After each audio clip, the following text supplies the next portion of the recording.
everyone, I'm going to show you how to do colour grading in Cryengine in this video. So this should only take about 5 minutes or so. So I've got this scene, this is what I'm going to use, and at the moment there's no colour grading in this. So what I want to do is take this scene and try and make it look a bit more realistic. So what I'm going to do is, the first thing I'm going to do is simply to take a screen grab of this. So you can save a screenshot if you want. In fact, I'll just do that and I can show you how to do that as well. So if you go to your console, so press the tilde key on your keyboard and then just click on these little 3 dots to bring up all of your CVARs, console variables.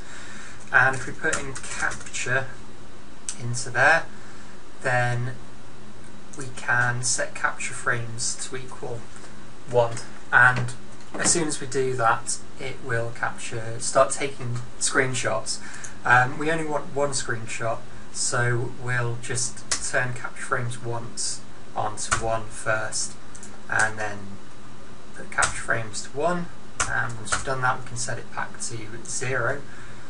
If we do that, we should find that in our Cryengine folder we'll have a new folder called capture output, and in there we should have our screenshot. So where's mine gone? Again. Okay, there we go. So you can see I've already taken some screenshots out of this, but that's the one that we want. So let's just open that in Photoshop.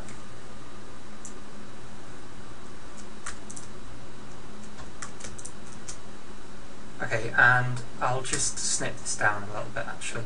So let's just crop that down. I only really need this house here. Okay, so what we need to do to so I'll explain what colour grading is quickly. Basically, colour grading means that we can alter this image now in Photoshop, so I can kind of use any of my tools in Photoshop that I wanted to, so I can saturate it loads or desaturate it, change the look of the hue in it. I could even invert it if I wanted to. And basically, however we set this up in Photoshop, we can tell Cryengine to kind of use those colour modifications. So it would make more sense once I've actually done it. In order to use the colour grading, what we need is a little swatch, and as we alter the colours on this image, we'll also alter the colours on the little swatch, and that'll tell Cryengine how to alter the colours within itself. So the little swatch you get will look something like that, and you can get this from this website here. So that's the full address there. You can just pause this video if you want and type that in. I'll put a link to that. It's easy enough to find. Just Google Cryengine colour grading and you'll find your way through to that swatch. So if I take this now and put it in with my image, and I'll just stick it in the corner out of the way, and then what I want to do is I need to make sure that I merge these layers, so that now if I alter the colours of my image, it's obviously altering the colour of that little swatch there as well. Okay, so now all I need to do is alter this however I want and save it. So just to demonstrate this, I'm going to just invert my colours, and I'll save that as a Cryengine Crytif. So I'll make a new folder in here and call it colour grading, and then, like I say, it needs to be saved as a Crytif, and I need to save it. I can call it whatever I want, so let's call it inverted, and I need to save it as an _CCH. You don't actually need to do that, but if you do, then Cryengine kind of know what sort of file it is already. So when I click save now, it'll automatically come up as a colour chart, and I need to make sure that I untick tiled. So if you don't untick tiled, this won't work, so just make sure that you do that, and then you can save that. Okay, so to get Cryengine to use this, what I'm going to do is to make a new flow graph entity, so I'll just make it down here somewhere. So I'll go to entity and flow graph, and this flow graph entity is just something that we can stick flow graph script onto, basically. So once that's in there, I can just go down to here and click create a new flow graph, and I'll call this color grading. Right, so that'll bring up my new flow graph window, and what I want to do is to put a game start in. So just type start into the search keywords, drag and drop that in. So now as soon as you start the game, it's going to do whatever comes out of this input. And what we want is a color gradient. So if you type gradient into there and you find that color under image, color gradient, and then we can just hook the game start output into that trigger. So as soon as the game starts, it's going to do whatever is in here. And then in here, we want to set the texture path to our, wherever we've saved our file, which for me was in there, color grading, and I want to use that DDS file. So not the TIFF file, but the actual DDS. Right. Now, that should be done. So I'll just drag that off to the side. And now as soon as I drop into the game, you should see all the colours invert.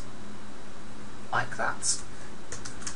Okay, so those alterations that we made to our Photoshop file have now altered what we're seeing in the game. So you can see all the colours are now inverted. So the clouds are darker than the sky.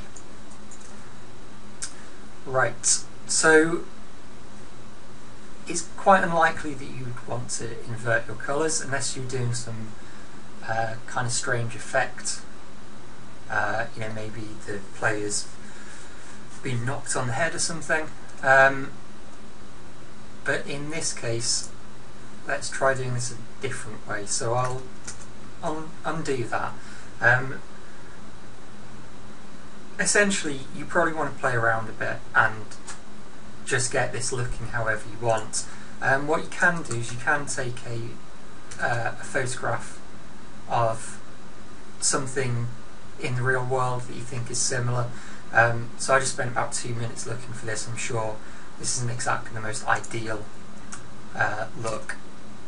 But if I paste this into my Photoshop file, I'll just make sure that fills the screen, and let's just unlock that layer as well.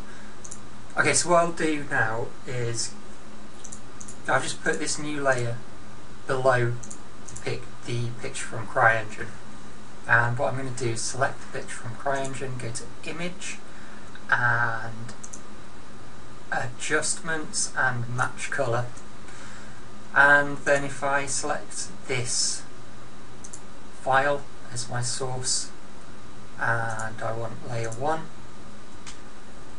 and if you click this neutralize button, you can play with these settings and you can sort of begin to get some of a similar look and similar colours from that photograph.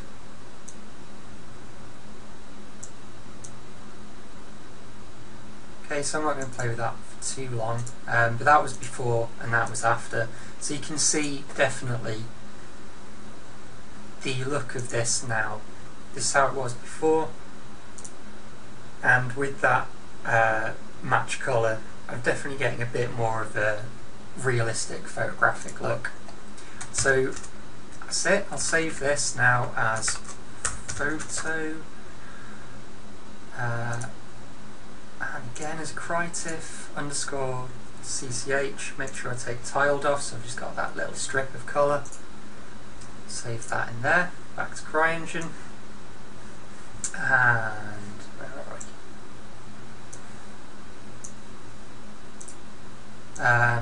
So I'll just put another one of these colour gradients in here and get rid of that one, so we'll just go to the new one, and this time my texture path can be that photo. Okay, move that out of the way, so if I drop in here now, that's taken on those colours from the photo, and this is starting to look a lot nicer and a lot more realistic.